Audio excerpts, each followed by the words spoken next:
നമസ്കാരം. ഇന്നത്തെ stock market വിശകലനത്തിലേക്ക് ഏവർക്കും സ്വാഗതം.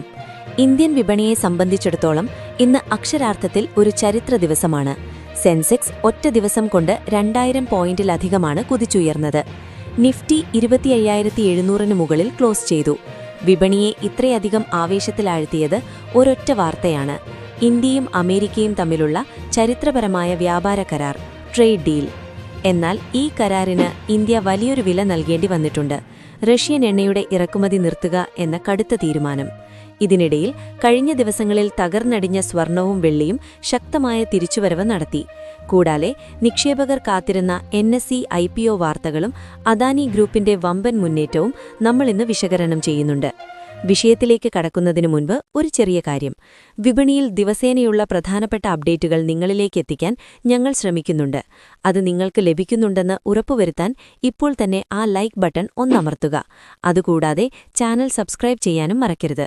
ഇനി നമുക്ക് പ്രധാന അപ്ഡേറ്റുകളിലേക്ക് കടക്കാം. ഇന്നത്തെ വിപണിയുടെ ഈ മാസ് റാലിക്കു പിന്നിലെ ഒരു പ്രധാന കാരണം ഇന്ത്യ-US വ്യാപാര കരാറാണ്. എന്താണ് ഈ ഡീലിൽ സംഭവിച്ചത് എന്ന് വ്യക്തമായി മനസ്സിലാക്കാം.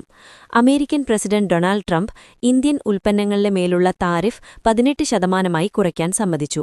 ഇത് ഇന്ത്യൻ കയറ്റുമതി കമ്പനികൾക്ക്, പ്രത്യേകിച്ച് IT, ഫാർമ, ടെക്സ്റ്റൈൽസ് മേഖലകൾക്ക് വലിയൊരു ബൂസ്റ്റാണ്.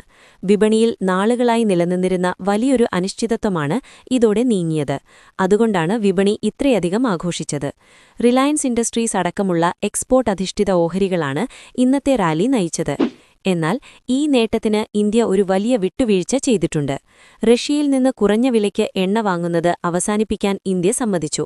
കഴിഞ്ഞ കുറച്ചുകാലമായി ഇന്ത്യയുടെ ഊർജ്ജ ആവശ്യങ്ങളുടെ വലിയൊരു ഭാഗം റഷ്യൻ എണ്ണയായിരുന്നു. ഇത് നിർത്തുന്നത് ഇന്ത്യയുടെ ഇന്ധനച്ചെലവ് കൂട്ടുമോ എന്ന ആശങ്കയുണ്ട്.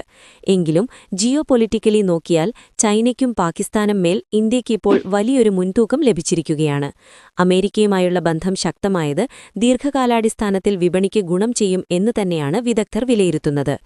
ഈ ഡീലിന്റെ പ്രതിഫലനം കറൻസി വിപണിയിലും കണ്ടു. ഡോളറിനെതിരെ രൂപയുടെ മൂല്യം കഴിഞ്ഞ 3 ആഴ്ചത്തെ ഏറ്റവും ഉയർന്ന നിലയിലെത്തി. കയറ്റുമതി കൂടുമെന്ന പ്രതീക്ഷയാണ് രൂപയ്ക്ക് കരുത്തുപകർന്നത്. ഇനി കമ്മോഡിറ്റി വിപണിയിലേക്ക് വരാം. കഴിഞ്ഞ 2-3 ദിവസമായി നമ്മൾ കണ്ടത് സ്വർണത്തിന്റെയും വെള്ളിയുടെയും വലിയ തകർച്ചയായിരുന്നു. എന്നാൽ ഇന്ന് കഥ മാറി. സ്വർണം, വെള്ളി ETF-കൾ 13% വരെയാണ് ഒറ്റ ദിവസം കൊണ്ട് തിരിച്ചുകയറിയത്. ആഗോള വിപണിയിൽ സ്വർണവില ഔൺസിന് $4,800 തിരിച്ചെത്തി. സ്വർണം വെള്ളി വിപണിയിൽ കഴിഞ്ഞ കുറച്ചു ദിവസങ്ങളായി വളരെ വലിയ ചാഞ്ചാട്ടങ്ങളാണ് ദിവസവും ഉണ്ടാകുന്നത്. ഇവിടെ എനിക്ക് നിങ്ങളോട് ഒരു കാര്യം ചോദിക്കാനുണ്ട്. സ്വർണവിലയിലെ ഈ അസ്ഥിരത കാണുമ്പോൾ ഇപ്പോൾ സ്വർണത്തിൽ നിക്ഷേപിക്കുന്നത് സുരക്ഷിതമാണെന്ന് നിങ്ങൾക്ക് തോന്നുന്നുണ്ടോ? അതോ ഓഹരി വിപണി തന്നെയാണോ നല്ലത്? ഗോൾഡ് അല്ലെങ്കിൽ സ്റ്റോക്ക് എന്ന് താഴെയൊന്ന് കമന്റ് ചെയ്യാമോ? നിങ്ങളുടെ അഭിപ്രായം അറിയാൻ താൽപ്പര്യമുണ്ട്. ഇനി കോർപ്പറേറ്റ് ലോകത്തെ വലിയ വാർത്തകൾ. നിക്ഷേപകർ ഏറെ നാളായി കാത്തിരിക്കുന്ന നാഷണൽ സ്റ്റോക്ക് എക്സ്ചേഞ്ചിന്റെ IPO നടപടികൾക്ക് വേഗത കൂടുന്നു. സെബിയുടെ അനുമതി ലഭിച്ചതിനു പിന്നാലെ IPO നടപടികൾ ചർച്ച ചെയ്യാൻ വെള്ളിയാഴ്ച NSE ബോർഡ് യോഗം ചേരുന്നുണ്ട്.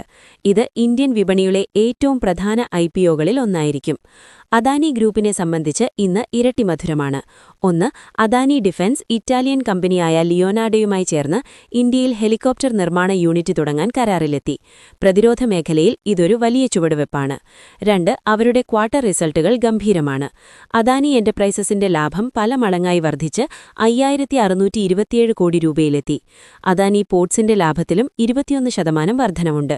എന്നാൽ UPL എന്ന കമ്പനിയുടെ ലാഭം 43% ഇടിഞ്ഞത് ഒരു നെഗറ്റീവ് വാർത്തയാണ്.